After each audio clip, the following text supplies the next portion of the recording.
Welcome to the conference. Today's presenter will be Bob Borghese, lecturer in law and entrepreneurial management at the Wharton School of the University of Pennsylvania, where I teach a course on legal and transactional aspects of entrepreneurship in the Wharton MBA, the Executive MBA, and the EMTM programs. I'm here today to share with you some thoughts on recognizing, structuring, capitalizing on entrepreneurial opportunity. And I'd like to discuss 3 points in particular. First, I'd like to speak a little bit about the nature of the entrepreneur and the entrepreneurial venture. Secondly, entrepreneurial finance. And third, I'd like to address the notion of risk in entrepreneurship.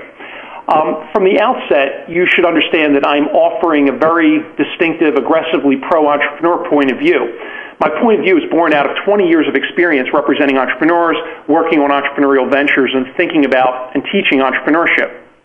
Understand that my perspective is more like Fox News, not CNN. First of all, I want to speak about the nature of the entrepreneur and the entrepreneurial venture. First question is, why do people pursue entrepreneurial ventures? And the two most common answers are, of course, financial reward, and secondly, freedom and independence. One of the themes in this discussion will be how the choices you make as an entrepreneur will impact your ability to achieve these objectives. So, first of all, how does one define an entrepreneur? Well, the media portrays the entrepreneur as an intrepid, imaginative, innovative risk-taker, the romantic hero of our time, the knight-errant of the 21st century, someone who creates new technologies, new products, new markets, and gives birth to new industries. William Baumol is a famous Princeton economist. He describes that person as, quote, the bold and imaginative deviator from established business practices and patterns. But the question is this a good working definition of entrepreneurship, and should this be the definition or the model on which we build entrepreneurial ventures? In other words, should the working definition of an entrepreneur be limited only to those who introduce a new product, a new technology, develop a new method of production, create a new market, conquer a new source of supply for raw materials, or who reorganize an industry? And to explore that concept, I'd like to discuss 4 entrepreneurs whom I've represented in my law practice. Each one has started out from scratch and has created substantial enterprise value. The first entrepreneur I'd like to discuss is an internet entrepreneur, someone who fits the classic paradigm of the entrepreneur. Basically, this person started out having left college in order to launch a venture that focused on wiring up the internet. He was one of the first internet service providers, and he grew that business into an enormous enterprise over about 8 years and ultimately sold it for a substantial sum of money. So that's entrepreneur number 1. Entrepreneur number 2 is a farmer and a food processing entrepreneur who basically started out selling groceries, selling produce at a local store here in Philadelphia, and has grown his business into an enormous integrated food farming and processing center. Third is a consulting firm entrepreneur, someone who started out as a one-man shop about 10 years ago and has now grown his firm into a very, very substantial enterprise. And the fourth entrepreneur is actually a very close friend of mine, someone who I sat next to in finance class when I was at Wharton, who left Wharton early in order to start a real estate business and has grown his business into a very, very substantial real estate holding company. So those are a description of the 4 entrepreneurs I'd like to go over. And what I'm going to do is talk about some of the questions that I ask people in my class and give you a sense of what their response is.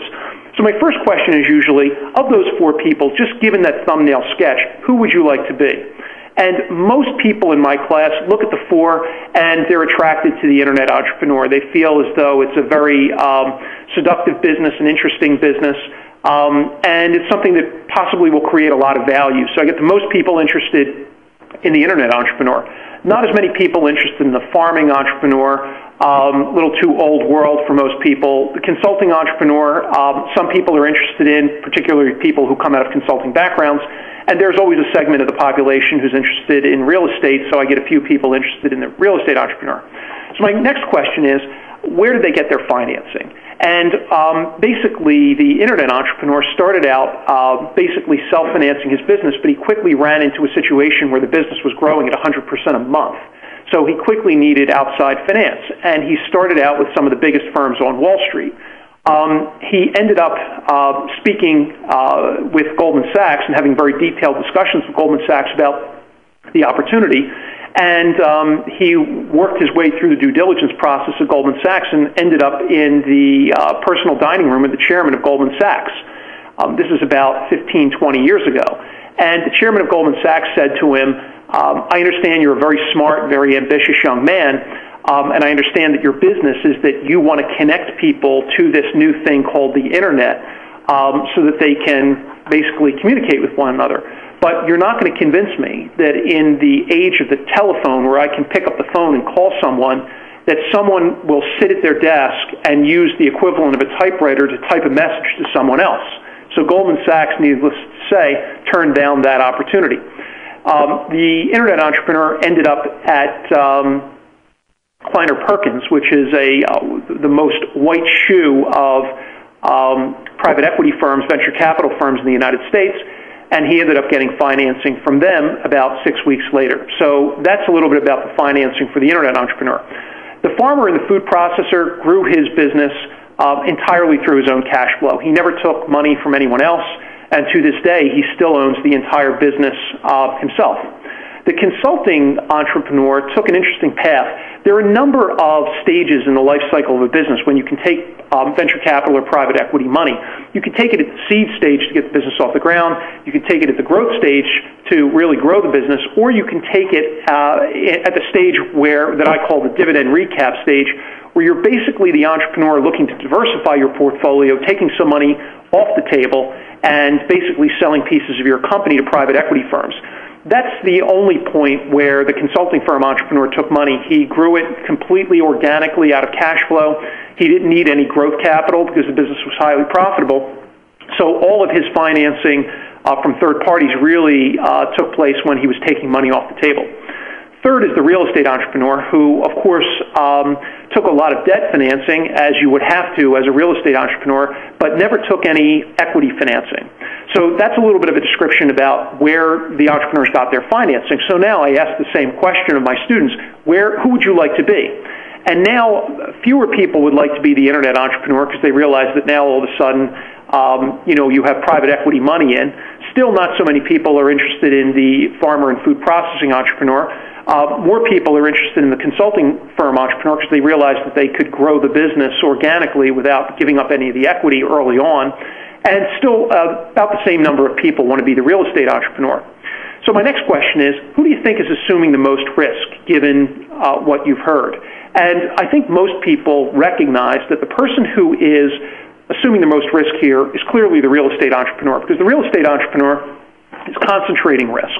When you take on debt financing, you're basically concentrating the risk in yourself, whereas when you're taking on equity financing, you're spreading the risk. So most people recognize that the real estate entrepreneur is taking the most risk here. And then it's kind of a toss-up between the risk being taken by the other entrepreneurs.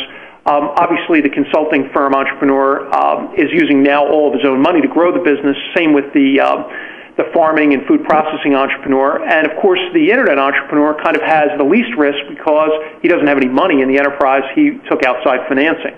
Management at the Wharton School of the University of Pennsylvania, and EMTM faculty member.